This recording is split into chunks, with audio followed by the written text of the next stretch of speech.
हे दोस्तों, welcome to my another video. इस video में बात करने वाले हैं इकोनॉमिक्स के और भी इंपॉर्टेंट क्वेश्चन जो अक्सर बोर्ड एग्जाम में पूछे जाते हैं। तो बोर्ड एग्जाम वाले स्टूडेंट के लिए बहुत ही इंपॉर्टेंट ये क्वेश्चन है। तो चलिए समझते हैं। इस वीडियो में मैं बात करूंगा दो इंपॉर्टेंट क्वेश्चन हैं। एक है प्रेक्षण बेरोजगारी और मौसमी बेरोजगारी में क्या अंतर है, ये फर्स्ट क्वेश्चन। एंड सेकेंड है क्या कारण है कि बैंक कुछ कर्जदारों को कर्ज देने के लिए तैयार नहीं होते हैं। यदि ऐसा क्वेश्चन पूछा जाएगा एग्जाम में तो आप उसे कैसे एक्सप्लेन करेंगे, तो इसे समझते हैं। देखिए दोस्तों, सबसे पहला है प्रेक्षण बेरोजगारी और मौसमी बेरोजगारी में क्या अंतर है। तो देखिए, प्रेक्षण बेरोजगारी और मौसमी बेरोजगारी में निम्नांकित अंतर है या फिर निम्नलिखित अंतर है या फिर अंतर है, आप कुछ भी लिख सकते हैं। एक तरफ लिखेंगे प्रेक्षण बेरोजगारी, दूसरा साइड लिखेंगे मौसमी बेरोजगारी। देखिए इसमें क्या है, तो प्रेक्षण बेरोजगारी में क्या है, पहला पॉइंट, प्रेक्षण बेरोजगारी में व्यक्ति कार्य करता हुआ तो दिखाई देता है लेकिन वास्तव में वे बेरोजगार होते हैं। प्रेक्षण बेरोजगारी में व्यक्ति कार्य करते हुए दिखाई देगा लेकिन वो बेरोजगार होगा। मतलब ये जहाँ जैसे 4 लोगों का काम है और वहाँ पे 6 लोग चले गए हैं, तो 4 लोग तो उस काम में लगे रहेंगे, 2 लोग क्या होगा, केवल दिखाएंगे कि हम काम कर रहे हैं, बट वो काम करते हुए नहीं रहेंगे असल में। तो वो जो 2 लोग हैं ना, वे क्या कहलाते हैं, प्रेक्षण बेरोजगारी के अंतर्गत आते हैं। मौसमी बेरोजगारी में क्या है, मौसमी बेरोजगारी में किसान या व्यक्ति निश्चित अवधि में काम करने के बाद बेरोजगार हो जाता है।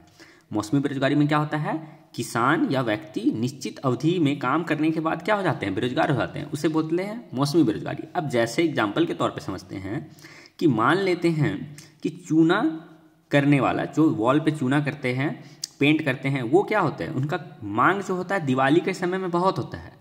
ठीक है, तो दिवाली के टाइम पे उनका मांग बहुत रहेगा। जब दिवाली का टाइम खत्म हो जाएगा तो क्या हो गए, वे क्या हो जाएंगे, बेरोजगार हो जाएंगे, क्योंकि उन्हें काम बहुत ही कम मिलेगा। ठीक है, तो ये होते हैं मौसमी बेरोजगारी। जैसे किसान भी है, एक बार खेती कर देने के बाद, उसमें बीज बो देने के बाद क्या होगा, वो कोई भी काम नहीं कर पाएंगे क्योंकि उनका जमीन में क्या हुआ, पहले से बीज बो दिए हैं, अब उन्हें वेट करना होगा।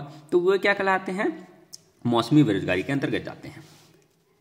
नेक्स्ट है ऐसी स्थिति जिसमें बेरोजगारी के आंकड़ों द्वारा दर्शाए गए लोगों से कहीं अधिक संख्या में लोग बेरोजगार होते हैं। मतलब प्रेक्षण बेरोजगारी में क्या होता है, जो भी आंकड़ा है, जैसे ऐसी स्थिति जिसमें बेरोजगारी के आंकड़ों द्वारा दर्शाए गए लोगों से कहीं अधिक संख्या में लोग बेरोजगार होते हैं। मतलब आदमी लग रहा है कि 10 लोग बेरोजगार है, बट वहां पे 10 लोग नहीं है, बहुत लोग बेरोजगार हैं, केवल गिना जा रहा है 10 लोगों को। ठीक है, तो ये सभी प्रेक्षण बेरोजगारी के अंतर्गत आते हैं। ऋतु परिवर्तन के हिसाब से बढ़ने वाली बेरोजगारी जो कि अधिकतर किसी क्षेत्र में पाई जाती है, ये मौसमी बेरोजगारी के अंतर्गत आते हैं। क्लियर है, ऋतु परिवर्तन के हिसाब से बढ़ने वाली बेरोजगारी को मौसमी बेरोजगारी कहते हैं। क्लियर है। अब है नेक्स्ट क्वेश्चन, जो दूसरा क्वेश्चन है, क्या कारण है कि बैंक कुछ कर्जदारों को कर्ज देने के लिए तैयार नहीं होते हैं। बैंक जो है ना, कुछ लोगों को कर्ज नहीं देते हैं, क्या कारण है। देखिए, बैंक सभी के लिए है, लेकिन बैंक जिसे भी लोन देगा, जैसे आप ही एक व्यक्ति हैं और किसी एक फ्रेंड ने, जो बहुत ही क्लोज फ्रेंड है, उस आपसे वो किसी पैसे का मांग करेगा। मान लेते हैं 1000 रुपये मांग रहा है और वो आपका बहुत ही घनिष्ठ मित्र है, आप उसके घर आना जाना करते हैं, तो आप उसे क्या कर सकते हैं, दे सकते हैं 1000 रुपया। बट वही एक दोस्त का, दूर का दोस्त आपका एक दोस्त लगता है, तो आपसे वो 1000 रुपये मांगेगा तो आप उसे नहीं देंगे। क्यों, क्योंकि वो आपका डायरेक्ट मित्र नहीं है, आपसे डेली बातचीत नहीं है, डेली मिलता जुलता नहीं है। क्या कारण है कि क्या ये भी हो सकता है कि वो पैसा लेकर क्या आपको दे नहीं। तो ये सभी कारण भी हो सकते हैं। जैसे हम एक व्यक्ति के तौर पर हम दूसरे को पैसा देने के हिचकिचाते हैं, नहीं देंगे, जो घनिष्ठ है उसे ही देंगे। उसी तरह बैंक क्या है, बैंक के लिए सभी भारतीय लोग जो हैं अनजान तौर पर है, उसे बैंक को ध्यान रखना पड़ता है कि किसके बैंक मतलब सोर्स ऑफ इनकम उस व्यक्ति का क्या है, अच्छा है या नहीं, तभी तो वो देंगे उसे लोन। यदि वो कोई काम नहीं करता है, उसे यदि वो लोन दे देंगे तो कल होकर वो पैसा लौटाएगा नहीं, तो बैंक को बहुत भारी नुकसान होगा। तो ये सब पॉइंट्स हम लोग नॉर्मली जानते हैं। तो चलिए इसे समझते हैं। कई बार बैंक कुछ कर्जदारों को कर्ज देने के लिए तैयार नहीं होते हैं, इसमें इसके मुख्य कारण निम्नलिखित है। क्या कारण है, पहला पॉइंट है कुछ कर्जदार बैंक को अपनी आय का प्रमाण पत्र देने में असमर्थ रहते हैं। मतलब ये कि वो कुछ काम करते हैं या नहीं करते हैं, उनका एक क्या होगा, बैंक डिटेल्स होगा कि हाँ मुझे 10,000 रुपये हर महीना मेरे अकाउंट में आता है, मैं 2,000 रुपये प्रति महीना भरने के लिए तैयार हूँ किसी लोन का, तो मैं क्या कर सकता हूँ, दिखा सकता हूँ प्रमाण पत्र। तो उसी तरीके से कुछ कर्जदार जो होते हैं वो नहीं दिखा पाते अपना प्रमाण पत्र, इसलिए उसे बैंक क्या करता है, लोन नहीं देता है, मतलब लोन पास नहीं करता है। आगे है, कुछ लोग अपनी नौकरी के विषय में बैंकों को ब्यौरा उपलब्ध नहीं करा सकते हैं। मतलब कुछ लोग जो है क्या काम करते हैं क्या नहीं करते हैं वो अच्छा से एक्सप्लेन नहीं कर पाते हैं बैंक को, तो इसलिए भी क्या करता है, लोन नहीं देता है बैंक। ठीक है।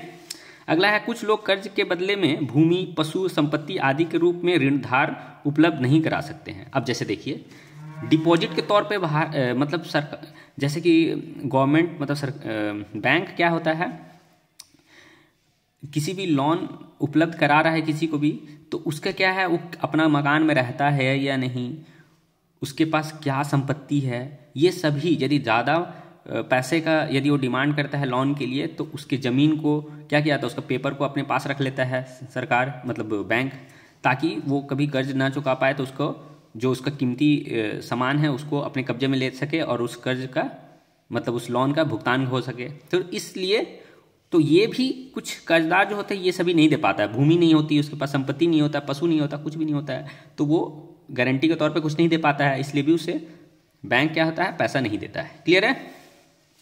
कुछ लोग गारंटी देने वाले दो लोगों को नहीं ला सकते हैं जो कर्ज ना देने पर उसका कर्ज चुकाने की गारंटी दे सके। देखिए क्या होता है कि गारंटर के तौर पर बैंक में जब आप यदि लोन पास करवाने जाएंगे तो आपको बोलेगा कि दो व्यक्ति का यहाँ पे साइन चाहिए। वो दो व्यक्ति का साइन, किस दो व्यक्ति का साइन रहेगा, जो आपका मित्र है, दोस्त है, ठीक है। तो वो आदमी का साइन इसलिए मांगता है क्योंकि यदि आपका पैसा मतलब सरकार गवर्नमेंट का पैसा, जो भी बैंक वाले गवर्नमेंट है या जो भी बैंक है उसका पैसा यदि आप नहीं लौटा पाएंगे तो वो दो व्यक्ति को पैसा पे करना पड़ेगा। ठीक है।